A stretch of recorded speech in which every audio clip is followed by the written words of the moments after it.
আজকে আমাদের যিনি গুরুভাই বৃন্দাবনে আছেন, তিনি গুরুদেবের কাছে আর রাধারানীর কাছে কৃপা চাইতে বললেন বৃন্দাবনে যাওয়ার জন্য। তো কিভাবে কৃপা চাইবেন, ভিডিওটা শেষ পর্যন্ত দেখুন। রাধে রাধে, সকলকে আমার চ্যানেলে অনেক অনেক স্বাগত। আশা করি তোমরা সকলে খুবই ভালো আছো, আর তোমাদের আর গোপালের আশীর্বাদে আমিও ভালো আছি। তো বৃষ্টি ভরা একটা শুভ সকাল। তো এত সুন্দর সকাল, কিন্তু কাজকর্মের 12টা বেজে যাচ্ছে এত বৃষ্টির জন্য। আর টিউশন পড়াতে যাওয়া তো খুব অসুবিধা হচ্ছে, কারণ আজকে আমি পড়াতে গেছি 10টার সময়, 9:30 9:30টার সময়। বৃষ্টির জন্য আমি বসে আছি, যেতে পারছি না, মানে খুবই বাজে পরিস্থিতি একটা। আর বারবার উঠে খালি দেখছি বৃষ্টি কমছে কিনা, কিন্তু বৃষ্টিই কমছে না। টানা একদম 9:30 অবধি বৃষ্টি হয়েছে, আবার তারপরে একটু রেস্ট দিয়েছে, আবার 10:30 থেকে আবার পুরো দুপুর 1টা 1:30 অবধি বৃষ্টি হয়েছে। তো কাচাকুচি বন্ধ, বাদবাকি সব কাজ আছে। তো কাচাকুচি বন্ধ বলে এই নয় যে কাজকর্ম নেই, আরও কাজ তো আছেই। এখন ভাদ্র মাসের আজকে লাস্টের আগের দিন। তো ঘরবাড়ি পরিষ্কার আছে, সব হয়ে গেছে, তাও একটু একটু বাকি ছিল। যেমন আমাদের মোটর ঘরে আমার বরের কারেন্টের জিনিসপত্র থাকে, সেগুলো পরিষ্কার পরিচ্ছন্ন সবই করেছি আজকে।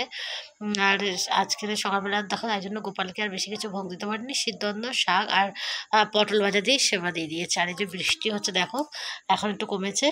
আর আজকের বৃন্দাবনের ভগবানের দর্শন করো, তো দেখো ওই যে ওনারা যে মন্দিরে এখন উঠেছেন, কোন মন্দিরে আমি বলতে পারছি না, কারণ আমার সাথে ওনারা এখন কন্ট্যাক্ট করা যাচ্ছে না।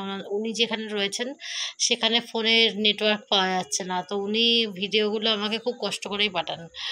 যেহেতু আমি আপনাদেরকে দর্শন করাই, তাই জন্য উনি পাঠান। তো ভগবানের দর্শন করাচ্ছি তোমাদেরকে, আজকের মহা দ্বাদশী, তো সকালে দর্শন করে জীবনটাকে ধন্য করো। আর গোপালকে চরণে কৃপা চাও, যেন বৃন্দাবনে আমরা তাড়াতাড়ি যেতে পারি। তো ওনারা এখন বৃন্দাবনের পরিক্রমা, কেদারনাথ হয়ে গেছে ওনাদের। ওনারা এখন কোথায় আছেন আমি তোমাদেরকে পরের ভিডিওতে জানিয়ে দেবো। আর ওনারা পায়ে হেঁটে পরিক্রমা করছে মুরারি বাবার আশ্রমের থেকে। তো এটা শুনলাম আমি সেদিনকারে। তো ওনারা মুরারি বাবার আশ্রমে থেকে ভজন কীর্তন সবই আর পরিক্রমাটা করছে, আর তোমাদেরকে আমি দর্শন করাতে পারছি। তো কত সাধু ওখানে, ভাববো যে দর্শন করার জন্য বৃন্দাবনে ওরকম পড়ে আছে মাসকে মাস। তো ওনারা গেছেন 1 মাসের ন্যায়।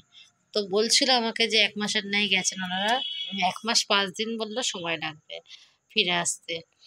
তো এই দিকে সাধুরা দেখো কিভাবে বিশ্রাম করছে, এদিকে পাদুকা দেখো, দর্শন করো। উনি একজন মনে হয় এখানকার গুরুদেব ছিলেন আগে হয়তো। তো ওনারই মূর্তি, আর উনি নিচে দেখুন ওনার পাদুকা রয়েছেন। তো মানুষ আগেকার দিনে সবাই কিন্তু পাদুকাই পড়তো, আমরা আমরা আমরা তো কাউকে দেখিনি। আমি শ্রী গুরু যারা দীক্ষিত হয় তাদের ওখানে দেখেছি, আর আমাদের গুরুদেবের মঠেও দেখেছি। গুরুদেবের রাধের জন্য এরকম পাদুকা হয়তো আছে, কিন্তু আমি নিজে, মানে নিজে দেখিনি, আমি ছবিতেই দেখেছি। আর এই যে আজকে দর্শন করছি বৃন্দাবনের এই মহারাজেরও পাদুকা রয়েছেন। তো কত সুন্দর দর্শন করো, বৃন্দাবনের চারপাশে কত সুন্দর দৃশ্য দেখো, গোমাতারা সব সেবা দিয়ে বসে আছে ছাওয়াতে। তো ওখানে কোনো বৃষ্টি নেই, দেখো কত সুন্দর খটখটা রোদ। আর যত আমি মাঝে মধ্যে ভাবি, সূর্যটা কি আমাদের দিকে কি একটুখানি ছাওয়া পড়ে গেলো, কি করে সূর্যকে কেউ আড়াল করে দিল নাকি, এরকম বাজে বাজে প্রশ্ন আমার মনে আসে। তো ওখানে দেখো এত রোদ্দুর, আর এই যে সাধুরা কত কষ্ট করছে, বিশ্রাম করছে এখানে। আর এদিকে ওনারা বৃন্দাবনের চারিপাশে মন্দির ছোট ছোট এগুলো দর্শন করাচ্ছে। যে মানুষ কত মানে পূর্ণ করলে আর কি বৃন্দাবনে এত সুন্দর পরিক্রমা করতে যেতে পারে। তো আজকে ওই জেঠুও কিছু বলবে তোমাদেরকে, যে উনি কি চান, উনি বৃন্দাবনে গিয়ে ভগবানের কাছে কী কৃপা চাইছেন, সেটাই তোমাদেরকে বলবে। তো আর কালকে বিশ্বকর্মা পূজা, তোমরা সকলেই জানো, তোমাদের সকলকেই জানাই বিশ্বকর্মা পূজার শুভেচ্ছা। আর রান্না পুজোরও শুভেচ্ছা, যাদের রান্না পুজো আছে, আমাদের তো নেই, তাই আমরা কালকে খেতে পারি না। তো যাই হোক, যাদের আছে তারা খুব ভালোভাবে আনন্দ করো কাল দিনটা। আর এই দেখো, হচ্ছে বৃন্দাবনের যেমন নিধিবনে যেমন গাছ বৃক্ষগুলো আছে না, এনারা এক একজন ঋষি। তো ওনারা তপস্যা করেছেন বলেন আজকে বৃন্দাবনে স্থান পেয়েছেন। তো কত সুন্দর বৃন্দাবনের দৃশ্য দেখলে জীবনটা জুড়িয়ে যায়, চারিদিকে শুধু ভগবানের মায়া আর হচ্ছে ভগবানের ভালোবাসা প্রেম, চারিদিকে খালি ভগবান রাধারানীর কৃপা। তো দেখো আজকে ভগবানের প্রসাদ পাচ্ছেন ওনারা, সাধুরা কালকে একাদশী করেছিল, আর এই যে সকাল সকাল দেখো দ্বাদশীতে কি প্রসাদ দিয়েছে, খিচুড়ি। আর এত সুন্দর ভোগ দেখে কার না ইচ্ছে হচ্ছে যে প্রসাদটা পাই বলো। তো আমাদের তো অত পুণ্য করিনি যে বৃন্দাবনের প্রসাদ এখন পেতে পারবো। তো দর্শন করেই জীবনটাকে শান্ত করি। আর আমার দেখে কিন্তু সত্যি প্রসাদ পেতে ইচ্ছে করছে। আর আমার জানি না কেন ভগবানের কোনো প্রসাদ দেখলে পাওয়ার খুব ইচ্ছা হয়, যে কোনো প্রসাদ। আর খিচুড়ি আমার কিন্তু একদম ফেভারিট একটা খাবার। আর সত্যি কথা বলতে আমি খিচুড়ি এই জন্য করি না, গোপালের জন্য বেশি। কারণ খিচুড়ি যদি একবেলা করি না, অন্য বেলায় রান্নাবান্না আবার করতে হয়। তার থেকে বড় কথা যে আমার পছন্দ কিন্তু আমি সইতে পারি না। আর গোপালকে আমি খিচুড়ি করে দেবো ভেবেছিলাম আজকে, কিন্তু ডাল ছিল না, নইলে আমি করে দিতাম হয়তো আজকে গোপালকে। তো কত মানুষ একসাথে পরিক্রমা করছে, আমরা কল্পনাও করতে পারি বলো?